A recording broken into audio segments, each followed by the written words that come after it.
My topic was caffeine and obesity. This article talks about a unique way of linking those two together, looking at maternal caffeine intake during pregnancy and the risk of obesity in their offspring.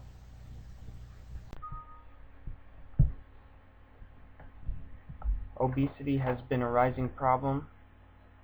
It's based on the theory of energy imbalance, so we focus on diet and physical activity to reduce obesity, but there's other factors that may impact internal hormonal balance and normal brain functions, which lead to this excessive energy intake, which can also cause the obesity epidemic we see.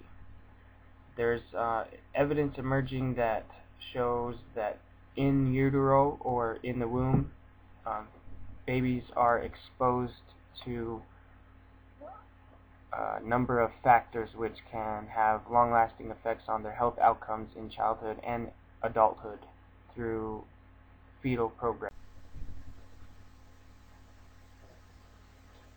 This study looked at caffeine consumption. In the U.S., greater than 75% of pregnant women reported intake of caffeine.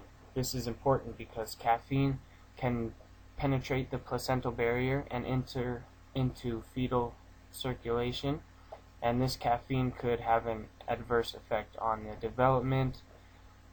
It can affect miscarriage and death, and also impair neurological development of the fetus.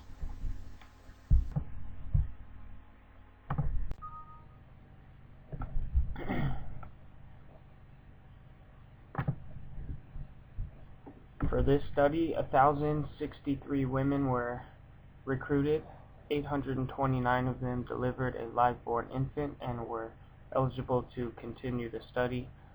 They took the maternal caffeine consumption during pregnancy. During an interview, they averaged it out to the daily intake. After that, they measured different information from the medical data for the children from birth until they either left the health system or until the end of the study period. The results showed that it was about 15 years of information. They showed an average of 17 BMI measurements per child, so they had a good amount of measurements to conduct their results from. One quick definition: they define persistent obesity as 50% or more of the BMI measurements above the obesity cutoff, and their last measurement also had the results after controlling for different variables. They compared with no caffeine. The maternal caffeine intake overall was associated with 87% increased risk of obesity in their offspring. They split it into a high dose and low dose response and saw that the high dose had twice as high percentage of increased risk for childhood obesity than the low dose.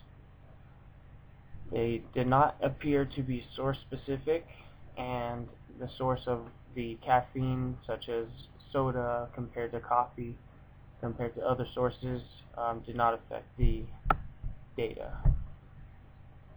They also found a dose-response relationship with the persistent obesity only compared to the transitory obesity, which is only a couple of the BMI measurements falling in that obesity category. This is important because the children with persistent obesity throughout their childhood are more likely to go on to have obesity in adulthood. In conclusion, the study controlled for important perinatal risk factors for childhood obesity, such as maternal pre-pregnancy BMI, race or ethnicity, education, prenatal smoking, things of that nature.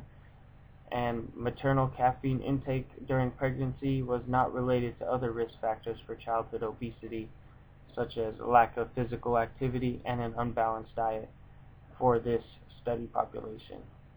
These results are from a long-term prospectively conducted study, providing the first piece of evidence that caffeine intake during pregnancy may impact childhood obesity risk in offspring. Other studies are needed to be conducted in the future to support or get a better look into the information and conclusions drawn from this study. Thank you.